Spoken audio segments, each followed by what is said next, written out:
और ब्रेक के बाद आप सभी का एक बार फिर से बहुत बहुत स्वागत है और बात करेंगे फिल्म साबरमती रिपोर्ट से जुड़ी हुई, क्योंकि फिल्म तो रिलीज हो गई है। प्रधानमंत्री नरेंद्र मोदी ने भी ये फिल्म देखी है, लेकिन इसके साथ ही ये फिल्म विवादों के घेरे में भी आ गई है। पुनीता, बिल्कुल, देखिए मोनिका, ये फिल्म जो है काफी चर्चाओं में है और वजह ये है कि गुजरात की गोधरा कांड पर ये फिल्म बनी है। फिल्म को लेकर लोग काफी तारीफ तो करते हुए नजर आए क्योंकि विक्रांत मैसी की एक्टिंग जबरदस्त है, लेकिन अब इस फिल्म को लेकर सियासत शुरू हो चुकी है। वजह यह है कि प्रधानमंत्री नरेंद्र मोदी ने पोस्ट किया है और ये कहा है कि सच्चाई सबके सामने आ रही है, जिसके बाद विपक्ष किस तरीके से हमलावर है, रिपोर्ट के जरिए आपको दिखाते हैं।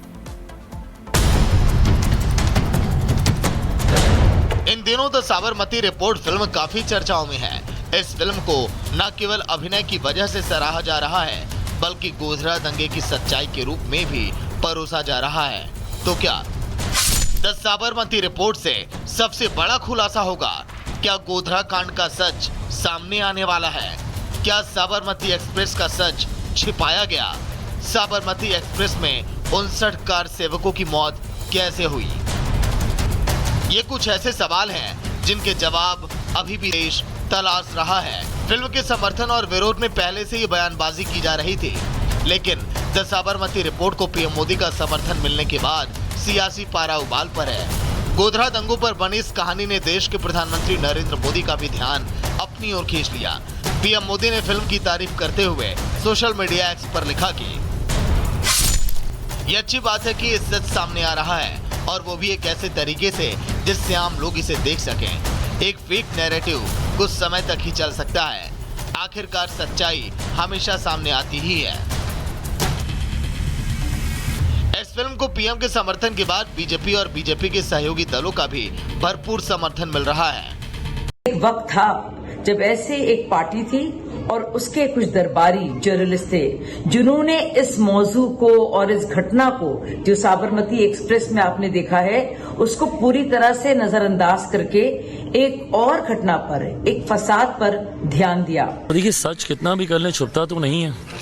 उस वक्त भी जिस तरीके से दंगों को लेकर या उसके बाद लगातार प्रधानमंत्री जी के ऊपर जिस तरीके से निजी हमले किए गए, शब्दों की मर्यादा को खोते हुए क्या क्या शब्दों का इस्तेमाल नहीं किया। विपक्ष का काम ही यही है कि फॉल्स नैरेटिव सेट करें। वहीं पीएम मोदी के इस ट्वीट पर कांग्रेस ने निशाना साधा और अफसोस जताया। कांग्रेस कह रही है कि किसी फिल्म को लेकर एक पीएम कैसे प्रोपेगेंडा कर सकता है।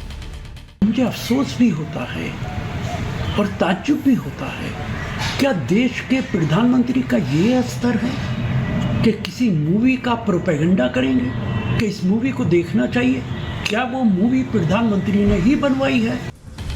आपको बता दें कि सियासी गलियारों में गोधरा दंगे के लिए राज्य सरकार को दोषी ठहराया जाता रहा है। जिस वक्त गोधरा कांड हुआ था उस वक्त गुजरात के मुख्यमंत्री प्रधानमंत्री मोदी थे।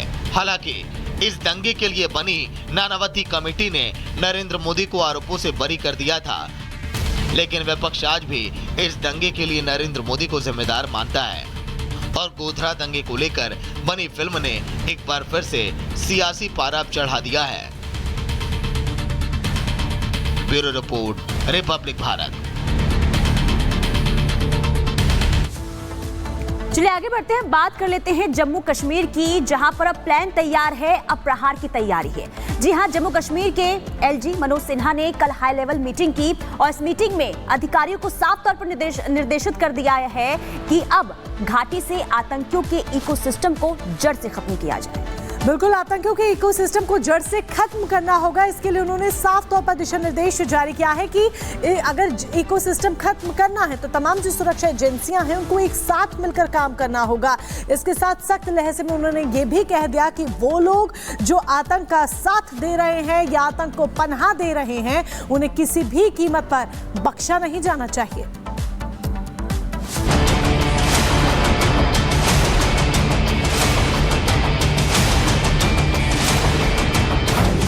आतंकियों पर एक्शन की तैयारी। आतंकियों के मददगारों की अब खैर नहीं। जम्मू कश्मीर में पिछले कुछ दिनों से जारी आतंकी हमलों को लेकर अब सरकार एक्शन मोड में नजर आ रही है। बैठकों का दौर लगातार जारी है और आतंक के समूल नाश की तैयारी है। जड़ से खत्म होगा आतंकवाद। एलजी मनोज सिन्हा ने दिए निर्देश। रविवार को एलजी मनोज सिन्हा ने करीब 4 घंटे से ज्यादा की मैराथन बैठक के बाद सुरक्षा बलों को निर्देश जारी करते हुए कहा, आतंकवाद और उन्हें समर्थन देने वाले पूरे तंत्र का सफाया हो।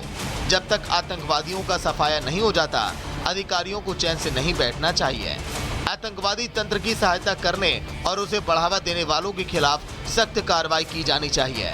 जम्मू कश्मीर से आतंकवाद का सफाया करना न केवल शांति स्थापित करने के लिए सुरक्षा पहलू में, बल्कि जम्मू कश्मीर के विकास और उसके उज्जवल भविष्य में भी आपका सबसे बड़ा योगदान होगा। आपको बता दें कि रविवार को सुरक्षा समीक्षा की करीब 9.5 घंटे से ज्यादा की बैठक हुई।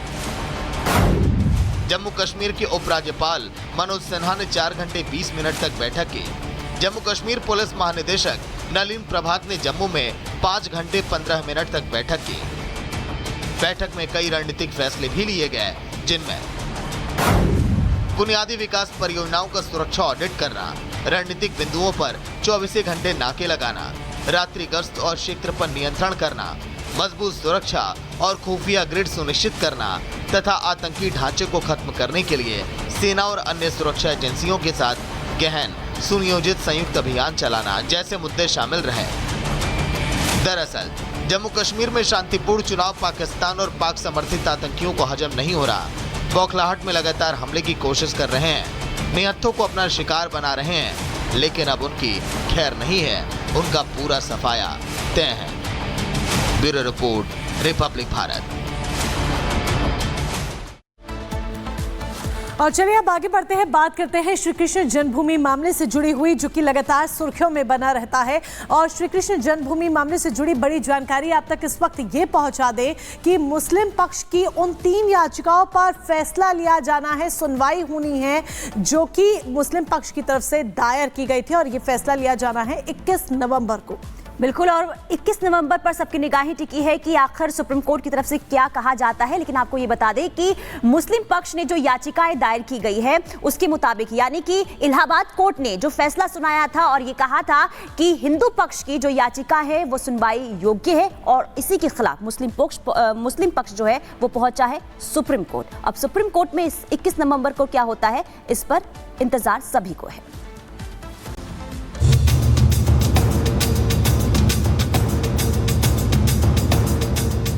श्री कृष्ण जन्मभूमि और शाही ईदगाह मस्जिद को लेकर विवाद वर्षों पुराना है।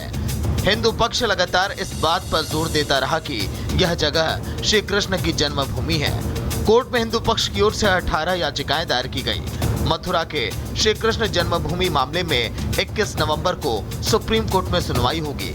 शाही ईदगाह कमेटी की तरफ से दाखिल कुल 3 याचिकाओं पर सुप्रीम कोर्ट सुनवाई करेगा। मुस्लिम पक्ष की याचिकाओं में इलाहाबाद हाई कोर्ट के उस फैसले को चुनौती दी गई है जिसमें हाई कोर्ट ने हिंदू पक्ष की ओर से दायर मुकदमे को सुनवाई लायक माना था। मुस्लिम पक्ष की दूसरी याचिका में उस फैसले को भी सुप्रीम कोर्ट में चुनौती दी गई है जिसमें मथुरा की निचली अदालत में चल रहे सभी मुकदमों को हाई कोर्ट के द्वारा अपने पास सुनवाई के लिए ट्रांसफर करने का फैसला भी शामिल है। मुस्लिम पक्ष ने हाई कोर्ट के उस आदेश को भी सुप्रीम कोर्ट में चुनौती दी है जिसमें हाई कोर्ट ने इस विवाद से जुड़े सभी 15 मुकदमों को एक साथ जोड़कर सुनवाई करने का फैसला लिया था। इलाहाबाद हाई कोर्ट ने मथुरा में स्थित श्री कृष्ण जन्मभूमि और शाही ईदगाह मस्जिद विवाद केस में 1 अगस्त को बड़ा फैसला सुनाया था। हाई कोर्ट ने कहा था कि यह बात सुनवाई के योग्य है। अदालत ने हिंदू पक्ष की याचिकाओं की सुनवाई नहीं करने की मांग वाली मुस्लिम पक्ष की याचिका खारिज कर दी थी। मुस्लिम पक्ष की याचिका में मांग की गई थी कि हिंदू पक्ष की याचिका को खारिज किया जाए, लेकिन इलाहाबाद हाई कोर्ट ने मुस्लिम पक्ष की इस याचिका को ही खारिज कर दिया। कोर्ट अब हिंदू पक्ष की उन याचिकाओं पर सुनवाई करेगा जिनमें दावा किया गया है कि मथुरा की शाही ईदगाह मस्जिद के नीचे ही असली श्री कृष्ण जन्म स्थान है। ऐसे में वर्षों पुराने इस विवाद में देश की सर्वोच्च न्यायालय का क्या फैसला आता है, सभी की इस पर निगाहें होंगी। Bureau report, Republic Bharat. और चलिए इसी के साथ आगे बढ़ते हैं और अब आपको कुछ खास तस्वीरें दिखाते हैं। विदेशी सरजमी से ये खास तस्वीरें सामने आ रही हैं। रियो में प्रधानमंत्री नरेंद्र मोदी पहुंच चुके हैं और ये देखिए अपने होटल पहुंच चुके हैं प्रधानमंत्री नरेंद्र मोदी। और जब वो पहुंचे तो किस तरीके से भारतीय संस्कृति की एक झलक, अद्भुत झलक यहाँ पर देखने को मिली है पीएम नरेंद्र मोदी के पहुंचने पर। इससे पहले भी तस्वीर सामने आई थी कि पीएम मोदी जब पहुंचे तो किस तरीके से भारतीय समुदाय के लोगों ने वंदे मातरम के जयकारे लगाकर, नारे लगाकर पीएम का स्वागत किया था। और अब भी ये तस्वीर